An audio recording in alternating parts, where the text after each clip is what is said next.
গত ৫ আগস্টের গণ অভ্যুত্থানের সেই ঐতিহাসিক দিনে ছাত্র জনতা যখন সংসদ ভবনে ঢুকে পড়ে, সে সময় এসএসএফ সদস্যদের বিভিন্ন ধরনের অপারেশনাল সরঞ্জাম যেমন অত্যাধুনিক assault rifle, sniper rifle, flashbang grenade, anti drone system, বেতার যোগাযোগের ডিভাইস ও বিপুল পরিমাণ গোলাবারুদ গণভবন ও সংসদ ভবন থেকে লুট হয়েছে, এমনটি বলা হয়েছে এসএসএফ এর প্রতিবেদনে।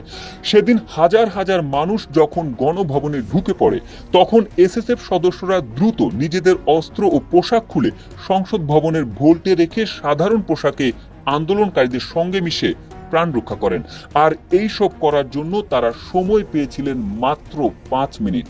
বিভিন্ন ধরনের ট্যাকটিক্যাল গিয়ার বা অস্ত্র, গোলাবারুদ, সাজ সরঞ্জাম, বেতার যোগাযোগ ও অপারেশনাল সরঞ্জামাদির মজুদ ছিল গণভবনের প্রহরায় থাকা বিশেষ নিরাপত্তা বাহিনী এসএসএফ এর। কিন্তু সেদিন হাতের সময় একদমই না থাকায় এসব ফেলে শুধু নিজেদের সঙ্গে থাকা ছোট আগ্নেয়াস্ত্র নিয়ে বিভিন্নভাবে গণভবন থেকে সংসদ ভবনে গিয়ে প্রাণ রক্ষার চেষ্টা করেন তারা। পরবর্তীতে পরিদর্শন করে গণভবন ও সংসদ ভবনে থাকা ভল্টগুলো আর পাওয়া যায়নি, যা আন্দোলনকারী বেশে দুষ্কৃতিকারীরা নিয়ে গেছে বলে মনে করছে এসএসএফ।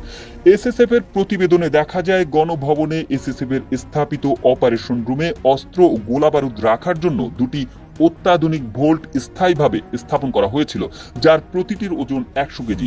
একটি ভোল্টে দুটি এসএমজি T56 রাইফেল ছিল, আর অপর ভোল্টে ৯,৪৯৮ রাউন্ড তাজা গুলি ছিল। লুটপাট চলাকালীন আন্দোলনকারী বেশে দুর্বৃত্তকারীরা ওই ভোল্ট দুটি নিয়ে চলে যায়।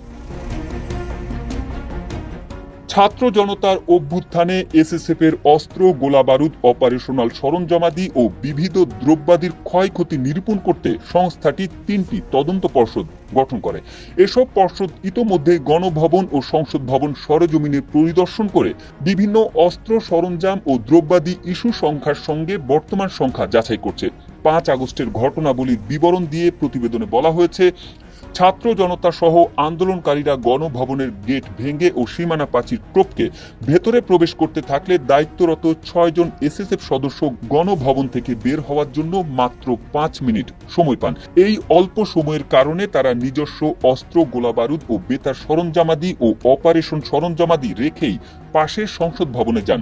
কিন্তু অভ্যুত্থানকারী জনতা সংসদ ভবনে প্রবেশ করলে এসএসএফ এর অপারেশন রুমে অবস্থিত ভোল্টে নিজস্ব অস্ত্র ও ৬টি পিস্তল ও ২০০ রাউন্ড গুলি সুরক্ষিত করে এবং পোশাক পরিবর্তন করে জনতার সঙ্গে মিশে যাওয়ায় প্রাণনাশের হাত থেকে রক্ষা পায় তারা।